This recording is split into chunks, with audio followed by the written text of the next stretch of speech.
pode aí multiplicar e ter uma ideia de pelo menos umas 12, 14, 15 mil pessoas no mínimo. E essas 15 mil pessoas conseguiram ser atendidas por cada pastor, porque a Bíblia diz que quem serviu a multidão foram os 12. A Bíblia não fala de que houve auxiliares para esses 12. Esses 12 conseguiram ir em todas as células, porque Jesus celularizou. E a única maneira de um pastor chegar a qualquer nível do rebanho é quando há célula. Se não houver célula, esse pastor não consegue chegar lá. Vocês que são líderes e que lideram células, quero dizer para você que a nossa palavra chega à pessoa que mora mais distante de Canaã, ou que muitas vezes não consegue estar aqui por causa dessa distância. A palavra pastoral chega lá, porque você é um pastor que ouviu a palavra e fez chegar lá. Por quê? Porque nós somos uma igreja celular. Hoje, se eu chegar e disser para você assim, queridos, eu gostaria que amanhã toda Canaã estivesse aqui. E eu sei que chega amanhã, isso aqui está lotado de pessoas. Por quê? Porque somos uma igreja em células. E funciona. E você consegue ligar para um, ligar para outro, ligar para outro, e esse avisa aquele, aquele outro, e daqui a pouco estamos todos aqui. Uma igreja celular é, acima de tudo, uma igreja que funciona. E quando há 15 anos atrás o Senhor me trouxe aqui para o Gama, e que nem eu tinha ouvido falar sobre células, e não conhecia nada de célula, um ano depois fui estudar sobre isso, fazer um curso, depois então mergulhar a igreja no modelo dos 5, e depois então conhecer o governo dos 12. Quando assumi, alguns até brincam, Paulinho quase assume sozinho, se não viesse a igreja dele na Agrovila, talvez não tivesse, enfim. Mas não tinha muita gente quando há 15 anos atrás, e depois que o Senhor fez chegar às nossas mãos essa estratégia maravilhosa chamada célula, nós conhecemos não só um crescimento, como houve um desatar dos ministérios. Eu quando digo que Canaã tem mais ou menos 40 pastores, as pessoas ficam assim, mas nós temos, se não me engano, 40 pastores em Canaã e teremos muito mais. Quem revela isso são as células, quem revela os talentos, quem revela as pessoas são as células. E nós precisamos voltar o nosso foco. Eu me permiti, porque a culpa não é do rebanho, vocês não têm culpa, isso é culpa do líder, e o líder dessa igreja sou eu.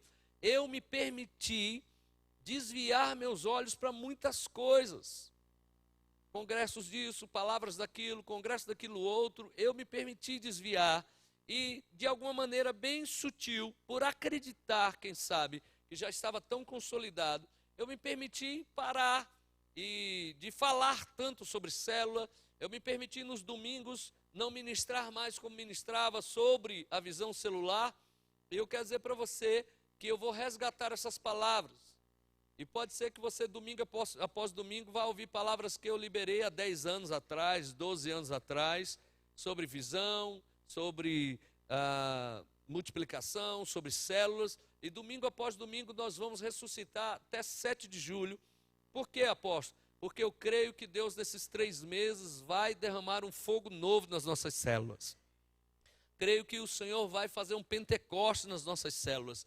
E eu vou lhe dizer, e todo o ânimo que nós precisamos é de sangue novo, gente nova, crescimento, conversão, é tudo que nos anima, é uma pessoa nova, uma pessoa apaixonada por Jesus, até para que você e eu não esqueçamos o caminho. E quem ama Deus é ativo, não é poético, faz. Quem ama Deus produz, e a visão não é poesia, a visão é trabalho. Sempre disse isso o apóstolo René Terranova. Eu quero mesmo voltar a ouvir aqui, apóstolo, eu tenho 30 células, apóstolo, eu tenho 40 células, apóstolo, eu tenho 50 células, apóstolo, eu cheguei às minhas 12 células, apóstolo, eu cheguei às minhas 100 células. Eu quero ouvir de você, não é dos meus 12, não. Eu quero ouvir de você, que você tem 30, 40, 50, 60, porque consequentemente eles terão as 300, 400 células deles, mas eu quero ouvir de você. Meu apóstolo, eu já tenho 12 células, eu já tenho 20 células, eu já tenho 30 células, eu quero ouvir de você, porque eu quero lhe dizer algo antes de entrar na palavra. Aproveite o pastor que você tem, porque eu sou apaixonado por sucesso. Um discípulo com sucesso não me assusta, me anima. Conheço muitos líderes que não sabem conviver com o sucesso alheio. Esse não é meu problema. Se há uma coisa que me alegra, é ver você voando. Porque eu tenho um sentimento de paternidade nisso aí. Uma nota boa sua, eu tenho como sendo minha. Eu admiro o seu sucesso. Ver você se dando bem, me perdoe, se é uma mitidez, eu digo assim, esse é meu filho. Esse é meu filho.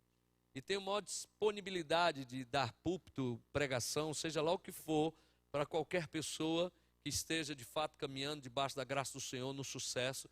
Então, para você, eu quero que seja muito claro, eu não me assusto com pessoas que crescem. Mesmo porque eu só estou nessa igreja, porque Deus me colocou e ninguém vai me tirar daqui a não ser Ele.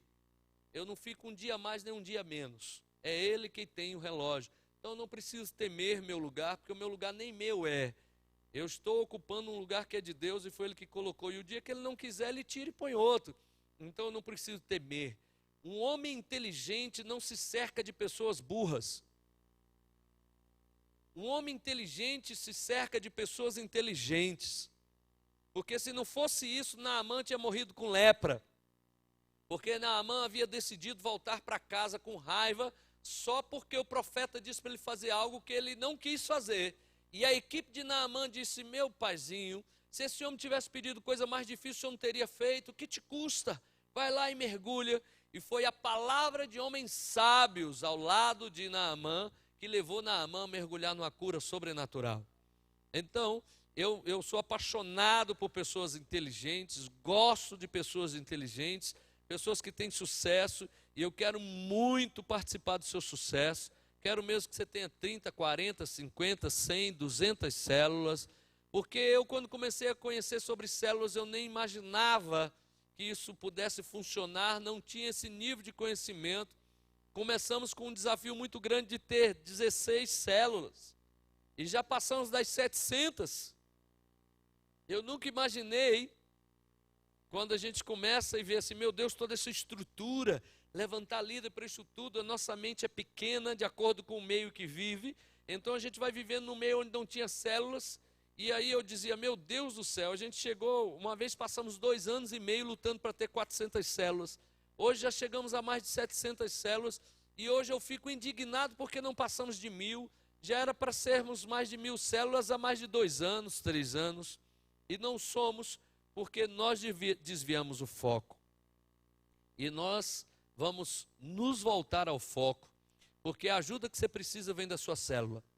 A força que você precisa vem da sua célula. O companheiro que você precisa vem da sua célula. O braço forte que você precisa vem da sua célula. A caminhada, ombro a ombro que você precisa vem da sua célula. Em nome do Senhor Jesus, nós vamos passar esses 3 meses mergulhados em célula. Você que estava desanimado, eu quero lhe dizer, Deus vai te fazer um viciado em célula. Você vai sentir falta. Você vai sentir falta. O dia que disseram para você, a célula não é hoje, vai ser amanhã. Você, vamos fazer hoje e amanhã. Deus vai fazer você contaminado. Essa é a palavra. Que um vírus da vontade celular tome conta de sua vida e seja incurável, autoimune, e que Deus te dê desejo sobrenatural, que as pessoas digam para você, eu quero vir para a célula. Que a célula adquira uma graça nova para você e para os seus discípulos, um ânimo novo. Que o Senhor, em nome de Jesus, reanime, ressuscite. Quero lhe dizer que as pessoas vão bater na porta da sua casa e dizer assim, hoje tem célula? Em nome de Jesus, porque vai ser um ambiente gostoso, um lugar onde Jesus está, as pessoas querem estar. Porque a célula carrega o DNA de Jesus. Amém, queridos? Então quero lhe dizer em nome de Jesus, nesses 3 meses, vão ser apenas meses para o Senhor soprar a fuligem que tenta apagar a chama que existe dentro da gente. Porque nós somos apaixonados por célula. Apenas houve, na verdade, um esfriamento e uma mudança de foco. Nós vamos devolver o nosso foco e todas as nossas conquistas se darão a partir de nossas células. Em nome de Jesus. Amém, Canaã? Amém? Glória a Deus. Diga comigo, células. Diga comigo, células. Diga, a visão de Deus para esta igreja é ganhar almas, viver em células e restaurar famílias. Diga, a visão de Deus para a minha igreja é ganhar almas, viver em células e restaurar famílias. Ganhar almas, viver em células e restaurar famílias. Ganhar almas, viver em células e restaurar família. Diga, dentro dessa igreja, o nosso projeto é fazer de cada discípulo um líder e de cada casa uma igreja. Diga, a minha casa é uma igreja. A minha casa é uma igreja. Cada discípulo, um líder. Cada casa, uma igreja. Amém? Diga, essa sempre foi a nossa missão. Ganhar almas, viver em células e restaurar a família. E não adianta ficar me olhando com essa cara de lambão, não, que vai ser assim mesmo até 7 de julho. Por mais estranho que você esteja achando, eu não quero nem saber. Se você me olha com essa carinha como quem diz assim, eu já vi isso. Não, você não viu isso não, você vai ver ainda. Porque daqui até 7 de julho, Deus vai soprar um sopro novo sobre nossas células. Deus vai dar um sacode sobre nossas células. O Senhor vai levantar para você uma equipe como levantou para Davi. O Senhor vai enviar homens e mulheres que vão ombrear com você e vão abrir novas portas pelas quais você e essa multidão vão passar. E os céus vão se abrir e portas grandes e eficazes vão se manifestar. Um ânimo novo vai tomar conta da sua vida. Você vai tirar o foco do problema e voltar o foco para a célula. E o milagre do Senhor vai tomar conta de sua vida em nome de Jesus. Diga, estamos no reavivamento celular. Inclusive o nome do nosso congresso vai ser esse, reavivamento celular. Amém? Fogo na nossa célula. Em nome de Jesus, fogo na nossa célula. Irmão, você vai voltar a ver gente sendo liberta de novo. Então não se assuste com, avivamento é isso, tá? É você orar e pessoas caírem endemoniadas mesmo. E não se assuste não, porque ela se levanta livre. É gente sendo curada, é gente contando que conseguiu um milagre, uma porta de emprego e parará, parará. É menino fazendo barulho na célula, porque o povo vem cheio de menino mesmo. Não tem problema, até eles aprenderem a liderar. Enfim, o que eu quero lhe dizer é que até 7 de julho estamos focados. Focados. Cada discípulo, um líder. Cada casa, uma igreja. Esse é o projeto, em nome de Jesus. Amém, queridos? Amém? Diga, eu sou um líder. Eu sou um líder. E de mim, muitos líderes fluirão. Eu sou líder de célula, multiplicador. E os meus discípulos, todos vão multiplicar. Esse é o nosso projeto. Porque a missão de Deus para essa igreja é ganhar almas, viver em células e restaurar famílias. Essa é a missão de Deus.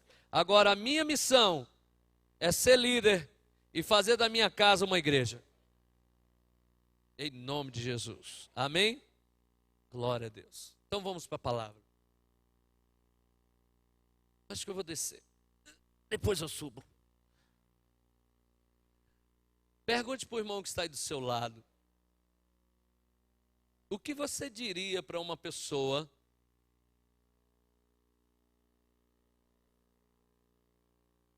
que está prestes a assumir uma multidão? Que conselho você daria para essa pessoa? Digamos assim, vamos lá, deixa eu ser mais prático aqui, amém? Vamos pegar o nosso primeiro vereador. Você sabe que você é o primeiro vereador de Canaã, né? Esse guerreiro é vereador em Lusiânia, amém? Nosso primeiro vereador dos muitos que virão. E deputados e tudo, amém? Gustavo, o que você diria para uma pessoa que vai assumir, sei lá, uma igreja com 1000 pessoas? Que conselhos você daria? O cara é teu amigo e, digamos assim, o pastor mudou, morreu, faleceu, aconteceu o bicho que foi, e aí ele vai assumir a igreja. São 1000 pessoas. Deus mandou você ir lá dar um conselho para ele. Que conselho você daria para ele?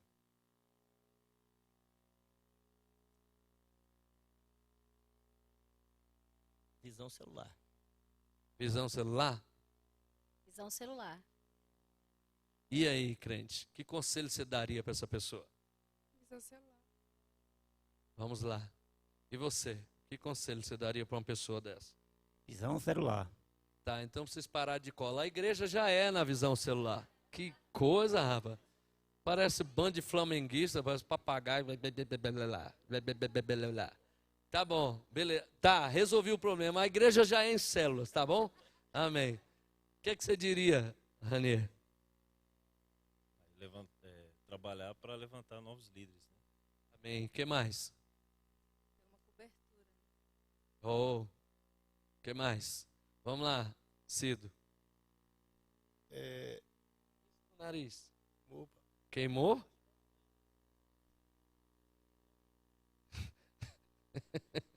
Se fosse no meu, que era problema. No seu, não tem problema, não. É que ele faça discipulados instruindo e orientando a nova equipe que ele está assumindo, para ele passar a conhecer e determinar o foco que ele tem para a igreja que ele está assumindo, tendo em vista que ela tinha um outro pastor. Glória a Deus. E você, crente, o que você diria para esse cidadão? Ou para essa cidadã, de repente, é uma pastora, né? Preparar a liderança. Preparar uma liderança. Ter pessoas aliadas. Levantar os 12 deles. Quem tem mais alguma coisa diferente a dizer? Tá, então deixa eu mudar um pouco essa pergunta.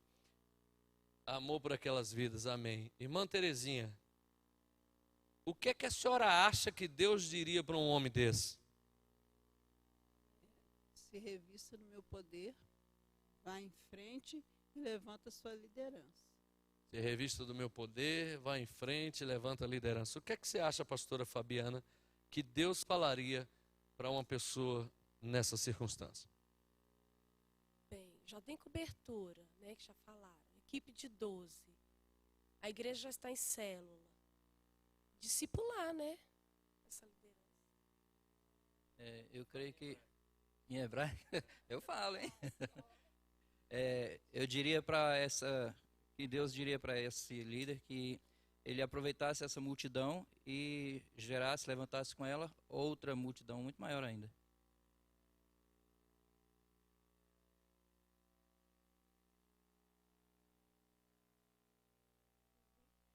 O cara ia chegar, tá vendo aqui, crente? Amigo da onça.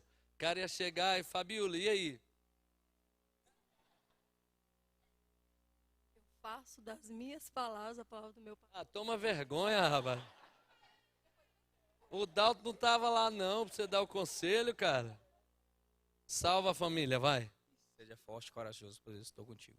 Seja forte e corajoso, porque eu estou contigo. Não, deixa eu pensar. Oxi. Então fala. Que ele cuidava bem desses discípulos de 100 e que Deus ia prosperar ele mais. Oh, gente, coisa lindinha. Fala, pastor. Eu acredito que uma pessoa que recebeu uma multidão, até para ele continuar com essa multidão, ele precisa fazer essa multidão se multiplicar, crescer, virar uma nova multidão, animar o povo a ser líder, a ser como ele. Verdade é essa, né? Aí eu diria o seguinte, como Deus falou para Moisés, né? Vá contigo, né? Eu sou contigo. Eu diria para essa pessoa, né? Vai na fé que o Senhor está contigo. Ninguém disse assim, estou contigo, vai, se vira, né? Não, mas... Eu diria também para que essa pessoa amasse esses discípulos, né? E multiplicasse, que o Senhor era com eles mesmo. Amassa, não é amassasse não, né? Eles amassem mesmo, ame seus discípulos como a si mesmo. Amém. Glória a Deus. Enfim, Josué capítulo 1. Queria que você abrisse comigo a Bíblia, no livro de Josué capítulo 1. E vamos ver quais foram os conselhos que Deus deu a um homem que estava assumindo nada mais, nada menos do que quase 3 milhões de pessoas no deserto. De uma liderança forte e incontestável chamada Moisés. Uma liderança forte e poderosa de milagres, revelação, poder, uma liderança incontestável, uma liderança extraordinária. O que foi que Deus falou para Josué? Vamos lá. Depois da morte de Moisés, servo do Senhor, disse o Senhor a Josué, filho de Num, servidor de Moisés: Moisés, meu servo, é morto. Levanta-te agora. Essa expressão levantar não é porque ele estava sentado, não. É tome posição. Ok? Mas vamos lá. Passa este Jordão, tu e todo este povo, à terra que eu dou aos filhos de Israel. Todo lugar em que pisar a planta do vosso pé, vô-lo tenho dado, como prometia Moisés. Desde o deserto e do Líbano, até o grande rio, o rio Eufrates, toda a terra dos heteus e até o grande mar, para o poente, será o vosso termo. Ninguém te poderá resistir todos os dias da tua vida. Como fui com Moisés, assim serei contigo. Não te deixarei, nem te desampararei. Esforça-te e tem bom ânimo, porque tu farás a este povo herdar a terra que jurei a seus pais lhe daria. Tão somente esforça-te e sê muito animado, muito corajoso. Cuide em fazer conforme toda a lei que o meu servo Moisés te ordenou. Dela não se desvie, nem para a direita, nem para a esquerda, para que sejas bem-sucedido por onde quer que andares. Não se aparte da tua boca o livro desta lei, medita nele dia e noite, para que tenhas cuidado de fazer conforme tudo o que nele está escrito. Então farás prosperar o teu caminho e serás bem-sucedido. Não te mandei eu? Esforça-te e tem bom ânimo. Não pasme nem te espantes, porque o Senhor teu Deus é contigo por onde quer que andares. Amém? Queridos, eu sei que muitas vezes nós já pegamos a palavra, inclusive eu, sobre o que o próprio Senhor Deus disse a Josué, quanto a apaixonar-se pela palavra. E ele disse assim: quando você pegar a lei, você irá fazer com que o teu caminho prospere. Diga a Bíblia, me abre um caminho de prosperidade. Você quer conhecer prosperidade, você tem que conhecer a Bíblia. E o Senhor disse assim: você vai fazer o teu caminho prosperar. E prosperidade, já dissemos, não é só financeira, em todas as áreas. Cuide bem para isso, para aquilo outro. Porém, Deus pediu para Josué, ou melhor, Deus deu uma ordem para Josué, que eram ordens humanas, de comportamento humano. E Deus foi incisivo e repetiu essa ordem por 3 vezes. Ordem de comportamento humano. Não foi uma ordem de comportamento espiritual nem sobrenatural. Deus deu a um homem que estava assumindo a liderança, na minha leitura, incapaz de ser igual. Ninguém conseguiria ser igual a Moisés.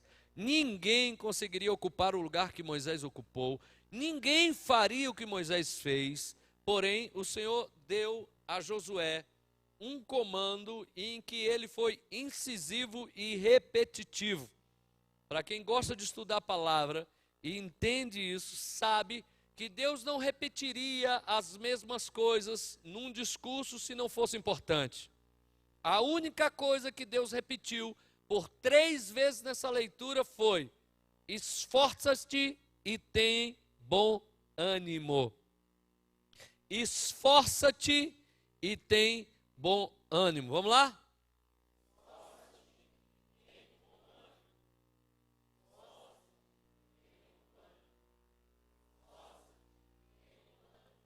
Querido, essas ordens não são de cunho espiritual.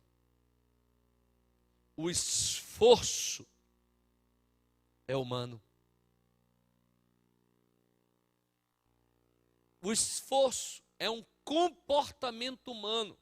Não é uma ação divina sobre a vida da pessoa, mas é uma decisão humana para fazer.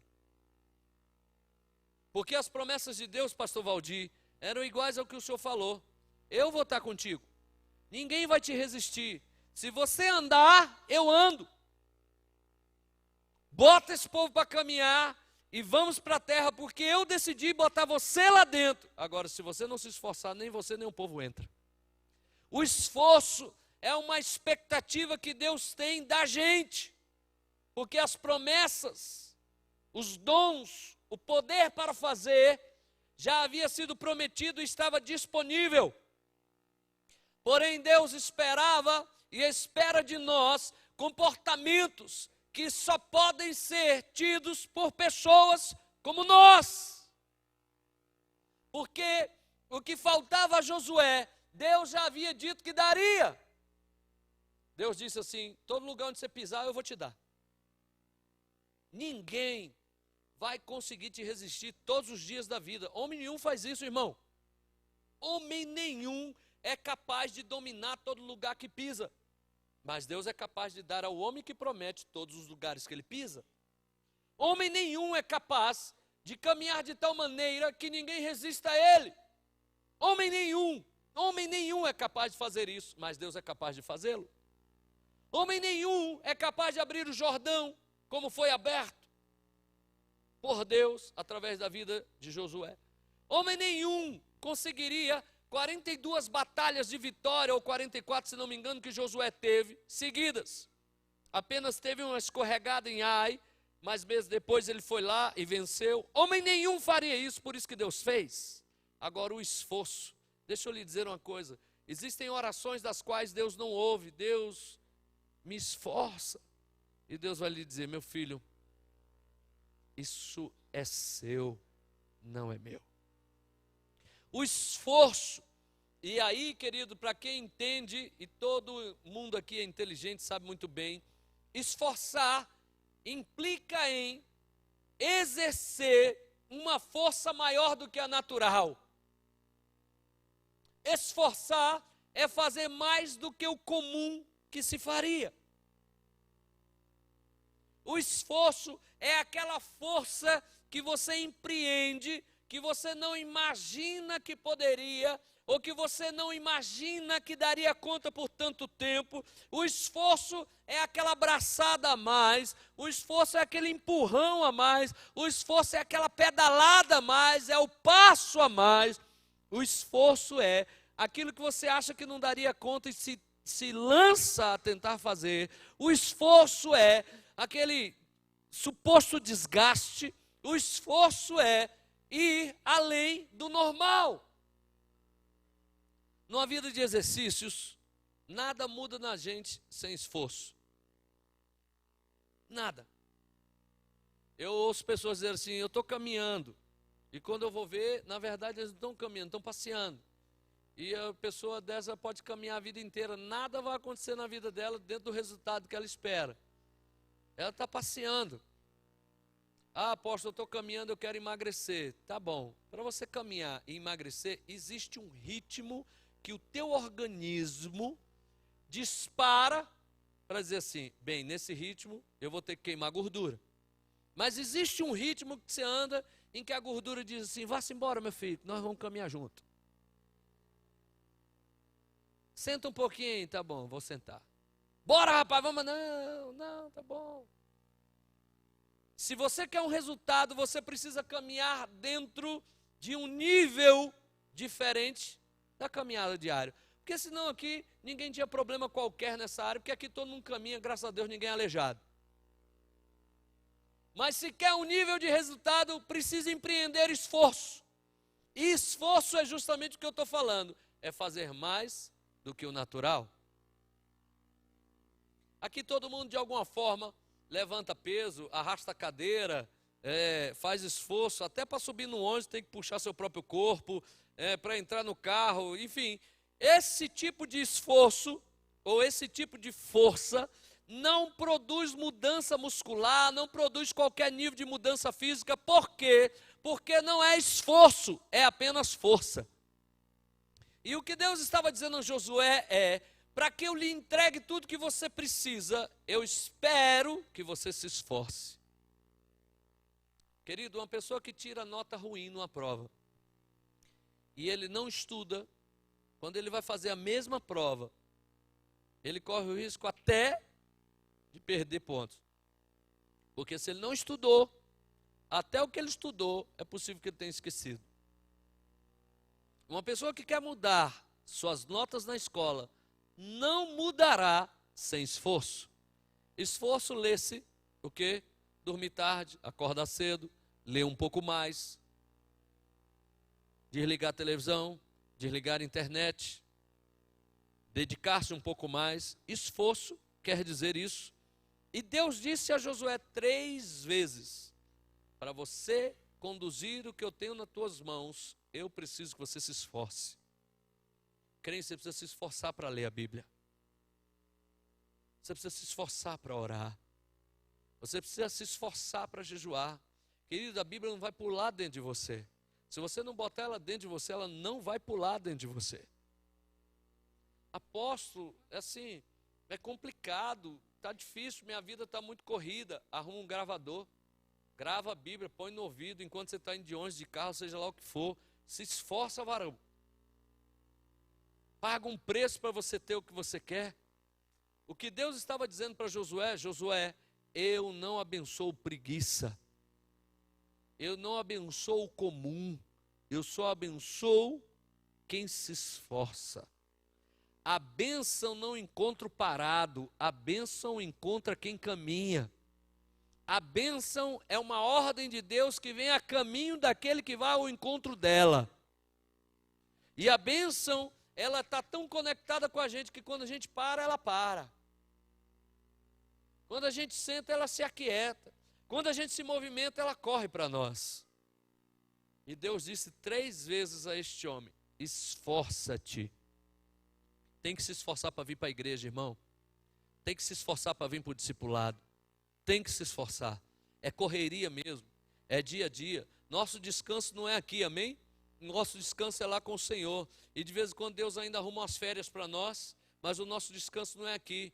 Para fazer célula tem que se esforçar mesmo. Para ir para discipulado tem que se esforçar mesmo.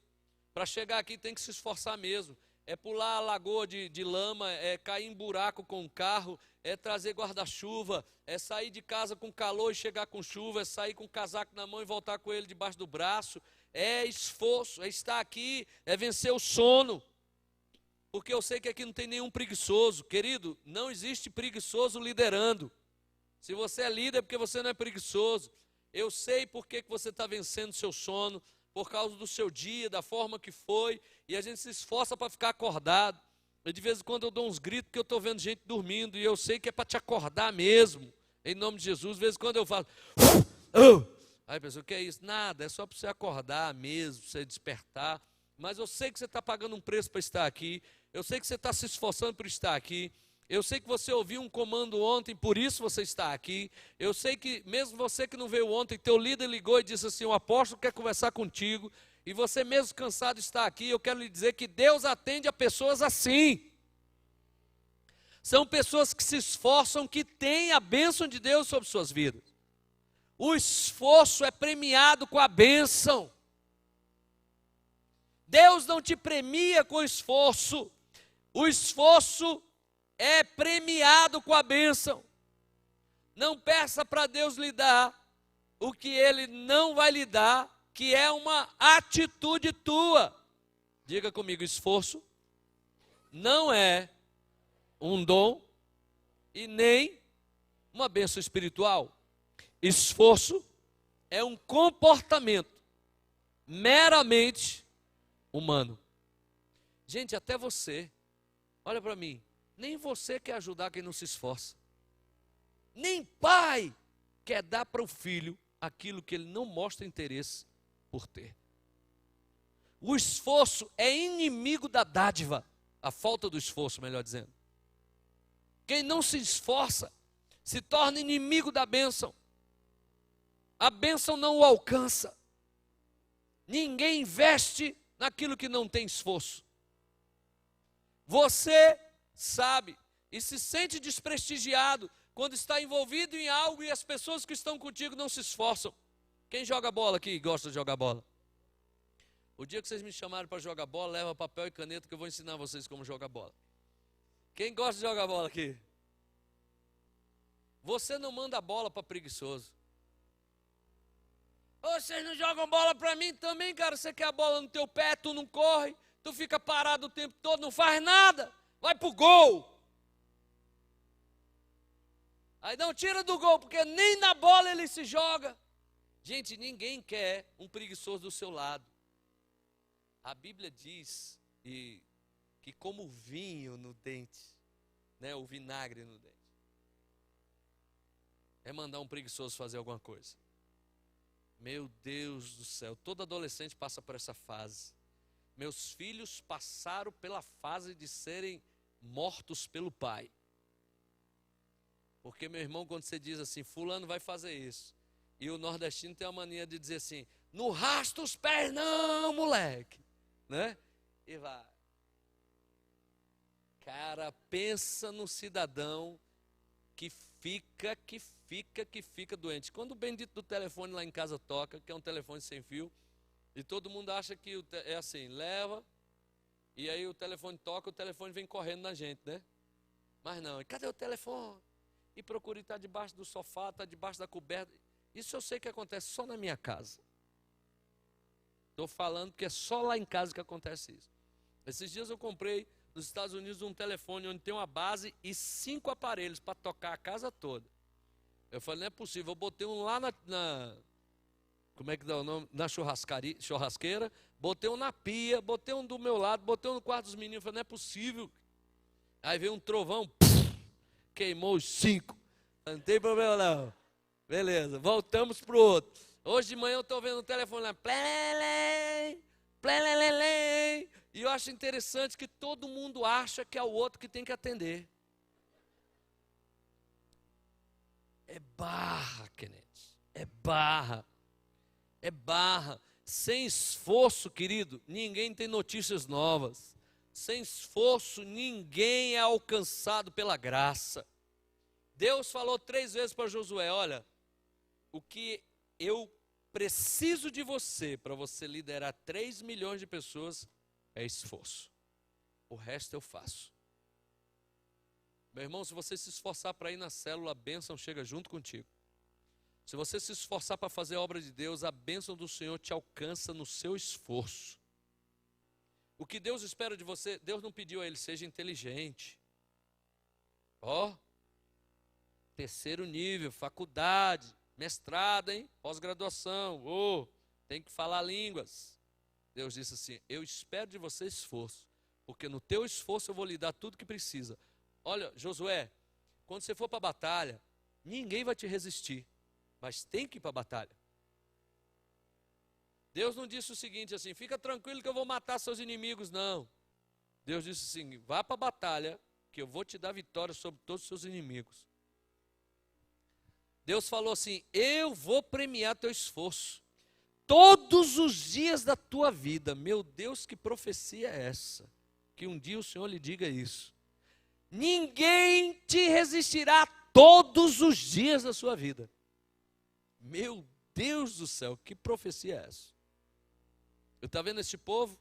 Eu decidi que você vai entrar na terra com esse povo. Levanta-te e se esforça. Querido, deixa eu dizer uma coisa para você. Até o mundo que está na mão do maligno, tem um ditado que diz que tudo que vem fácil, vai fácil. Tem um ditado no mundo que diz que dinheiro não fica na mão de preguiçoso. Tem um ditado que diz que dinheiro não convive com preguiçoso. Dinheiro gosta de gente que trabalha, que age, que atua. Tem um ditado que diz que dinheiro não aceita negligência. Negligenciou o dinheiro, ó, vai embora. O dinheiro não caminha com negligentes. Dinheiro tem comportamentos. Ele não fica com qualquer um. Ele não fica na mão de escravos também. Ele fica na mão de líderes. Dinheiro gosta de receber ordem.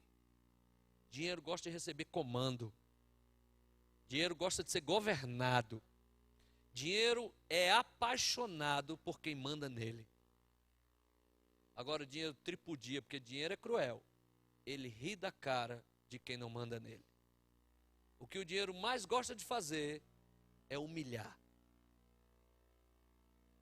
Ele quer fazer de tudo para que você implore para que ele venha para perto de você. Não se esqueça, a Bíblia chama ele de Deus. Ele não é besta. E ele não aceita pessoas que não se esforçam. O diploma é para quem se esforça. Porque quem não se esforçou para ter um diploma e o tem, não é digno de usar e não sabe usar.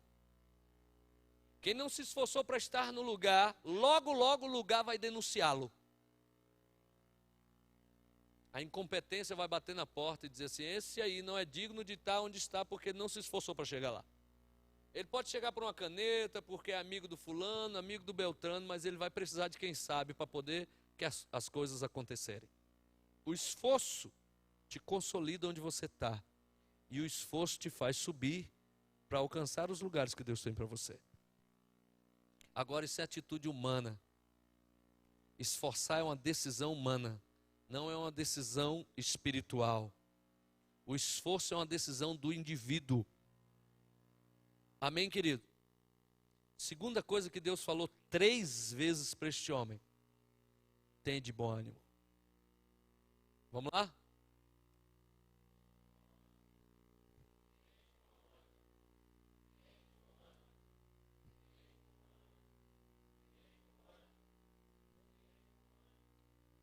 Tem, mano. Tem, mano. Tem, mano. Né? É isso aí. É isso aí. Diga comigo, tem de bom ânimo. Se você ler a Bíblia, e espero que eu faça, inúmeras vezes Jesus chegava para os discípulos e dizia: tenha bom ânimo. Agora, como é que Deus me exige ter algo se eu não pudesse ter? Ele seria cruel. Se Deus me pede um comportamento de ânimo, independente do ambiente, é porque Ele sabe que existe em nós e precisa ser manifesto. Mais uma vez, ânimo não é espiritual, é comportamento humano. Ânimo é uma decisão e não um dom.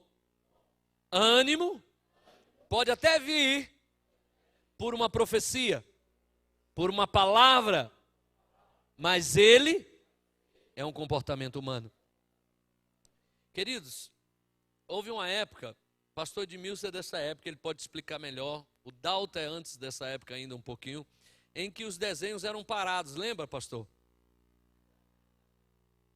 Me conta como era. Você é da época do Thor. Tinha o desenho animado do Thor, que o bichinho ficava lá. Thor! E era um, lembra? Trum! E ele com a marreta dele assim, e é a mesma posição o desenho todo. Aí só aparecia pá, pum, pá. Não é verdade? Você já viu que eu sei, gente. Para com isso, foi só Edmilson, não. Eu sei que vocês já viram. E o desenho era parado o tempo todo, meu irmão. É parado, é porque eu sou do He-Man pra cá. Eu só sei dessas coisas estudando. Enfim, então, antigamente, o desenho era assim. Até que descobriram uma coisinha boba, que eu na escola, olha, fazendo lá, sei lá, 5ª série, 6ª série, isso foi ontem. Você fazia um bocado de desenho dos bonequinhos. Eu sou péssimo para desenhar, irmão. Você me der uma régua e um lápis, sai torto. Enfim, minha mão não é hábil para essas coisas. E eu desenhava um bonequinho, a cabecinha, um pauzinho, 2 pauzinhos assim, 2 bracinhos, né? Aquele desenho que qualquer um dá conta. E aí eu fazia isso assim, em várias páginas do caderno. Depois você fazia assim nas folhas e dava a impressão que o bonequinho andava, não era? Foi aí onde nasceu, o pastor Edmilson fala isso melhor do que eu, nasceu o chamado desenho animado. Porque esse desenho se movimentava. Não era mais aquele desenho parado do Thor. Vrum, né? E então o Thor se manifestava, se movia. O ânimo é a expressão do movimento. O que Deus estava dizendo para Josué é: eu preciso que você se movimente, cara. Eu preciso que você se movimente. Sem movimento nada acontece. Eu preciso que você se anime. E o ânimo não é uma dádiva de Deus no que diz respeito a um dom doado. O ânimo é um comportamento meu, independente de como as coisas caminhem. O ânimo é uma decisão. Queridos, vocês já ouviram com muita propriedade do pastor Marcos Joaquim, uma vez, dizendo aqui, que uma pessoa quando chega no hospital, eu ainda hoje ouvi por alto a história de um menino que se afogou, e os bombeiros tentam, a expressão é animar. Quem é da área da saúde sabe muito bem o que eu estou falando. Quando você tenta animar, o que você está fazendo é o quê? Trazendo vida a quem estava morto. O ânimo é a ausência de morte. O desânimo é presença de morte. Uma das características de um deprimido é o desânimo e o desejo de morrer. Aonde tem desânimo, a morte está rondando. Aonde tem ânimo, a vida tem que se manifestar, tem que se mover, tem que se mobilizar, tem que agir. Conta essa história, até para você ver, do dinheiro, né? Diz que um homem rico chegou numa cidade, muito pobrezinha a cidade, miserável a cidade. Diz que o homem rico chegou, parou no hotel e disse assim: quanto é que é o quarto de hotel, cara? R$100.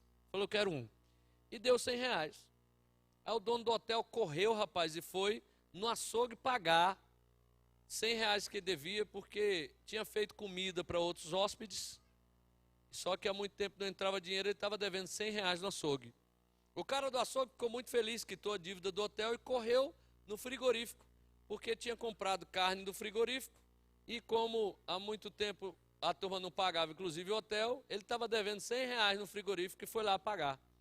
O dono do frigorífico ficou feliz, que há muito tempo não recebia de ninguém, a cidade pobre, miserável, e há muitas vezes o veterinário ia lá, tratava dos gados, do boi, do bicho, não sei o que e tudo, inspecionava, e ele estava devendo 100 conto para o veterinário e nunca havia pago o veterinário, e aí foi lá, chamou o veterinário e 100 conto para ele.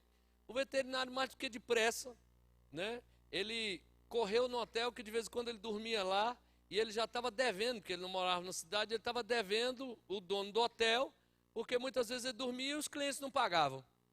E aí então ele foi, devolveu e deu R$100 para o gerente, que era o que ele devia no hotel. Aí daqui a pouco desce o homem rico e disse o seguinte: não gostei daqui, eu vou dormir na próxima cidade, devolve meus R$100. Com uma mesma nota, a dívida de uma cidade foi paga. E voltou para o seu dono. Uma única nota de R$100. Até dinheiro parado perde seu valor e não produz. Até o dinheiro parado, ele não se multiplica e ele não gera produtividade. Tudo parado, irmão, até a água parada apodrece. Tudo que é parado chama ferrugem, chama envelhecimento, chama problema. Um físico parado adoece, um carro parado ele quebra, o motor de um carro que não funciona, porque o motor de um carro foi feito para funcionar, o motor de um carro que não funciona por muito tempo, se você vai dar na chave, corre o risco desse motor fundir, porque não há ali a lubrificação que deveria ter. Tudo que está parado, querido, é melhor você botar numa casa uma tribo de índio morando, do que deixar essa casa vazia. Casa vazia, ela se depreda com muito mais velocidade que um bando de índio morando lá dentro. O piso estufa, a parede estufa, tudo que está abandonado, tudo que está parado, chama destruição, chama morte. E Deus disse a este homem por 3 vezes, e na segunda ele ainda disse o seguinte: tenha muito, mas é muito bom ânimo. Se esforce para se animar. Pague o preço para se animar. Levante-se. Se posicione. Porque eu vou fazer você vencer. Diga, Deus decidiu fazer vencer o seu povo, vírgula, aqueles que se esforçam e se animam. Irmãos, a bênção de Deus para o esforçado e o animado é a presença do Deus vivo, é nenhum inimigo resisti-lo e toma posse da terra que lhe é promessa. Deus não deixa o esforçado no meio do caminho. Deus premia o esforço, Deus premia o ânimo. A falta de esforço é perda de promessa. O desânimo é presença de morte. O apóstolo Marcel, a primeira vez que eu ouvi isso, há uns 4 anos, 5 anos atrás, ele disse assim: um crente desanimado é quase um crente possesso. Quando eu ouvi isso dele, eu me assustei e disse, meu Deus, é verdade.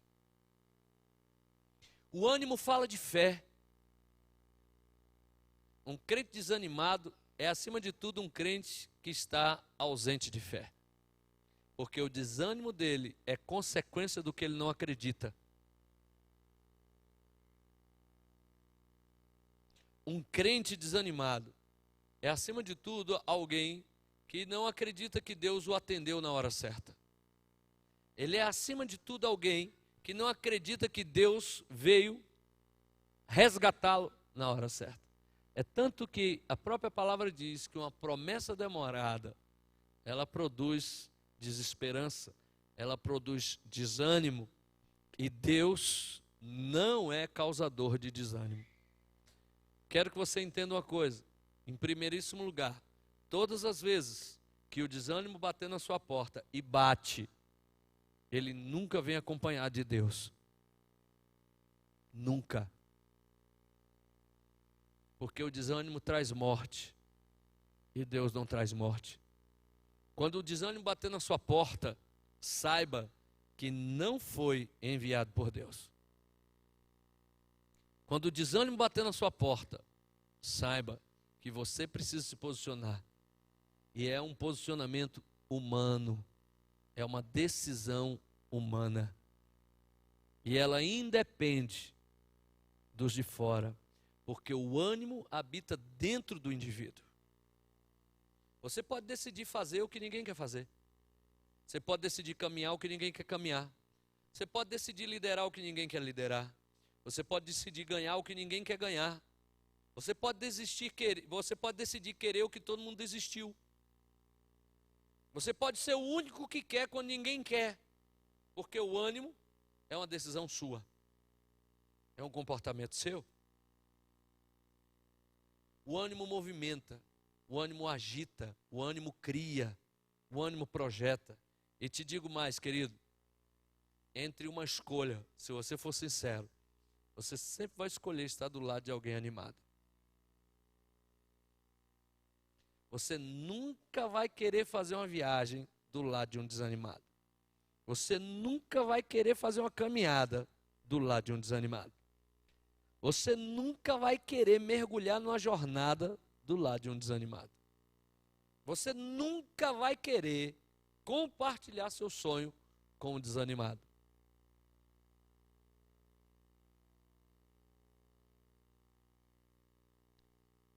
Eu não sei se antes de saber disso, seriam as duas coisas que eu diria a alguém que vai assumir. Mas eu quero dizer a você hoje, Canaã, fechando esse bloco,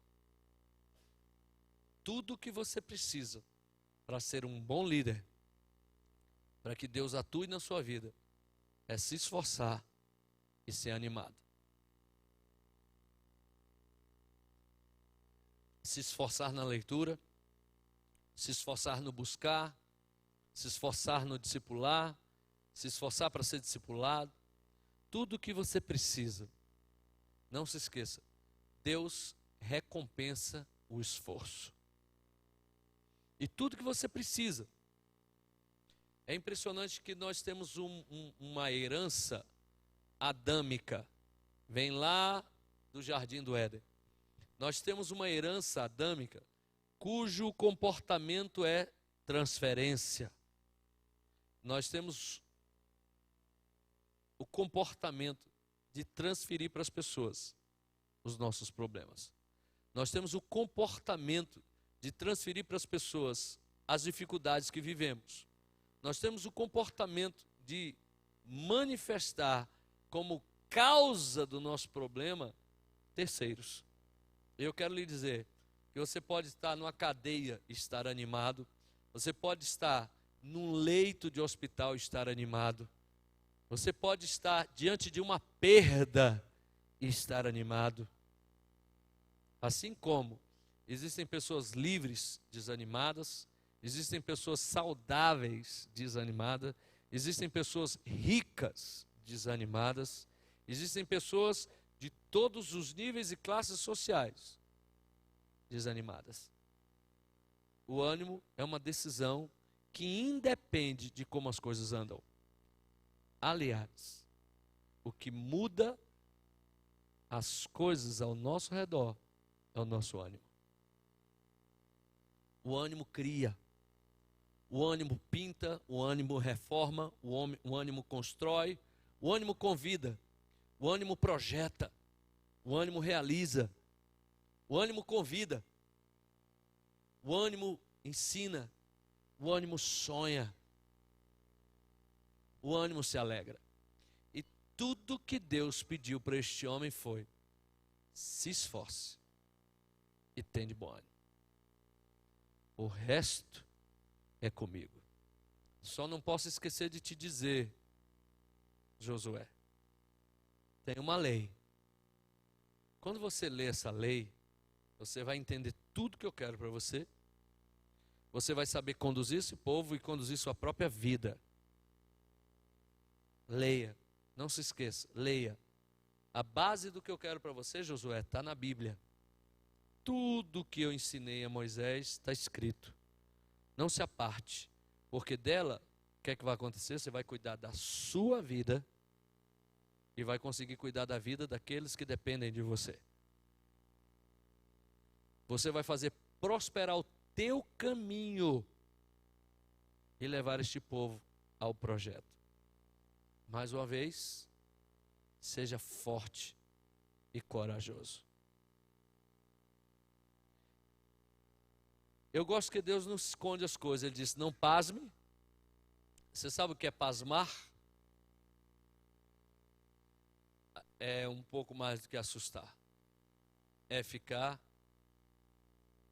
quase que congelado diante de uma situação. Não pasme, nem te assustes, porque muita coisa esquisita vem por aí. Deus não disse para Josué que ele ia ter 44 guerras, mas disse assim: não se assuste, se esforça e tem bom ânimo, vou te dar vitória em tudo. Em qualquer guerra que você entrar, animado e esforçado, Deus vai lhe fazer vencer. Amém, querido? Diga: eu decido hoje me esforçar por minhas células e me animar na liderança de minhas células.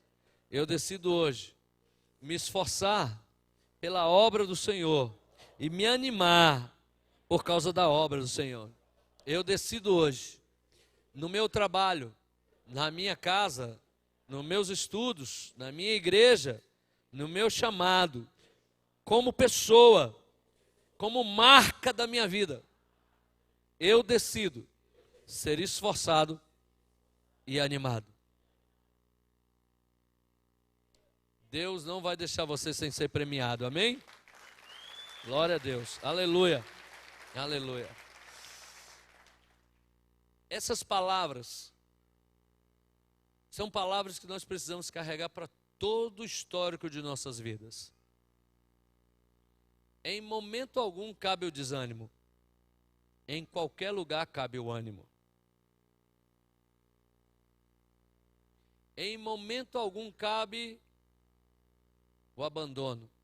em qualquer lugar cabe o esforço.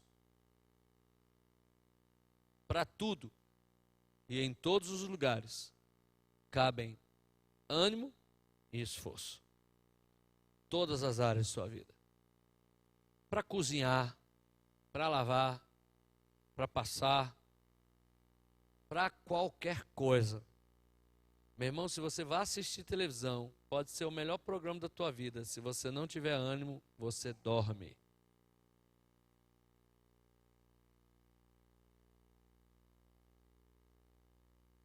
Qualquer coisa que você não empreender esforço e ânimo, você é vencido.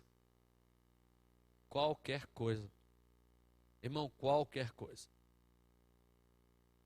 E eu já falei para muitos aqui e eu vou repetir. Tem uma história verídica e de um homem que estava cansado de ser vendedor e resolveu junto com a esposa vender tudo que tinha e comprar uma fazendinha e morar lá. Estava lá fazendo as plantações, as criações dele. Quando num dia lá ele, cutucando com a enxada, ele achou uma pedra. Achou estranho, lavou a pedra e levou no ourives da cidade.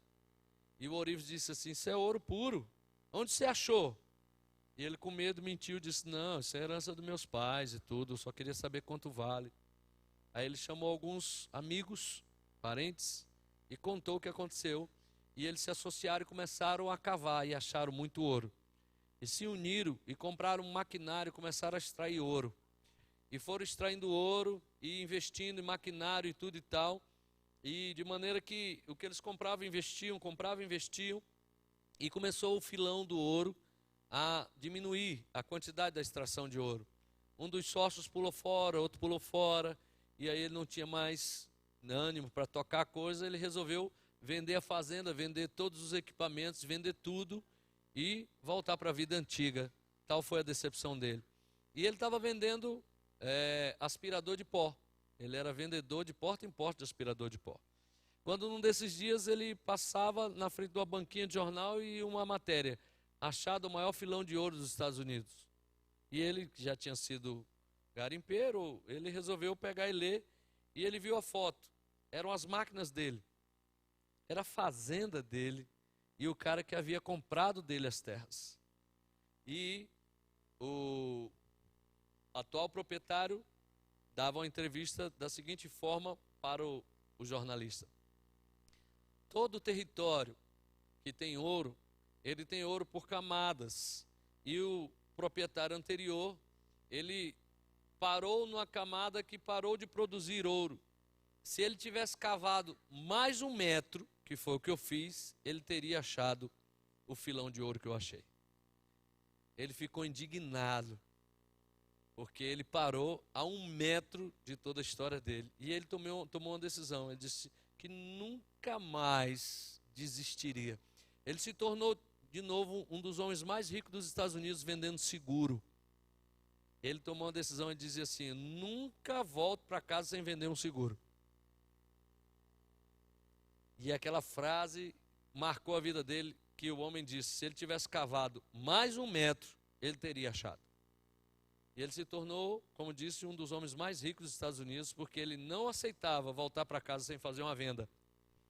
E aí, enfim, ele conseguiu fazer do caos um grande sucesso, uma grande viravolta na vida dele.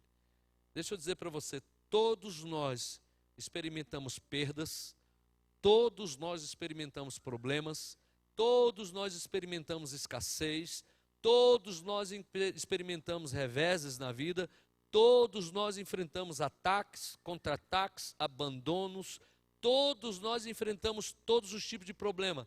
Isso não é uma qualidade sua, todo ser humano enfrenta isso. Porém, aqueles que se esforçam e não perdem o ânimo, são justamente aqueles que dão a volta por cima e se tornam campeões e fazem da dificuldade um histórico para a sua vida. Quero dizer a você, Canaã, tudo que Deus espera de você é esforço e ânimo. O resto Deus faz.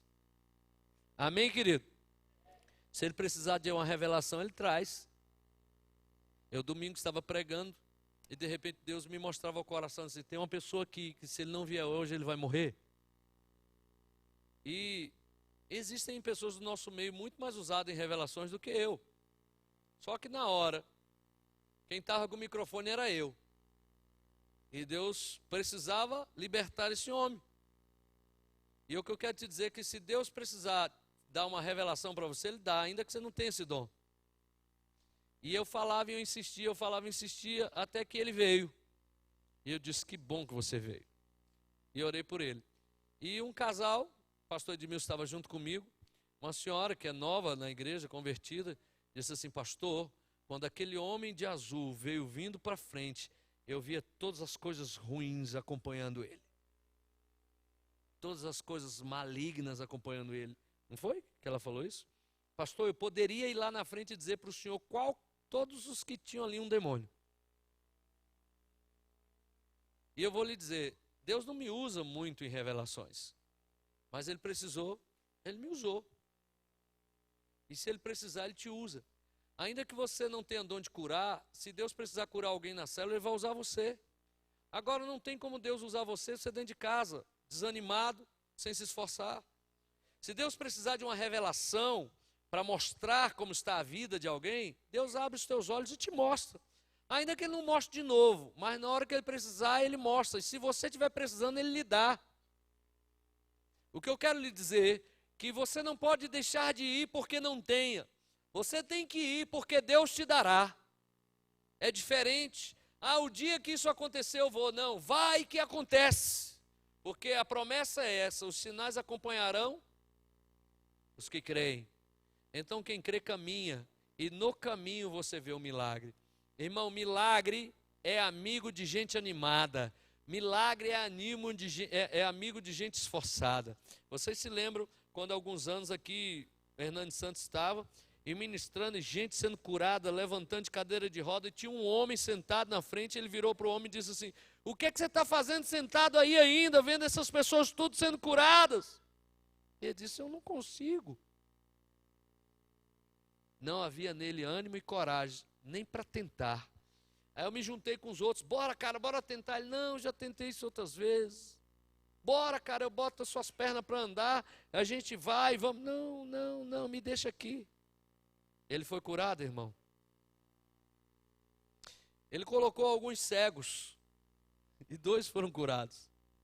E teve um que não foi curado, e ele perguntava, o que é que você espera ver quando abrir os olhos? Ele, tudo escuro. É isso que você vai ter. E não é curado. Não havia expectativa nele de ver as coisas acontecerem. Então deixa eu lhe dizer uma coisa.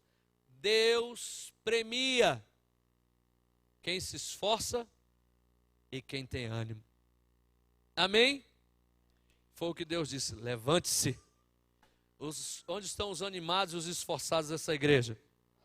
Levantem-se em nome de Jesus. O Senhor é contigo, Canaã. Quero pedir aos meus 12 que me esperem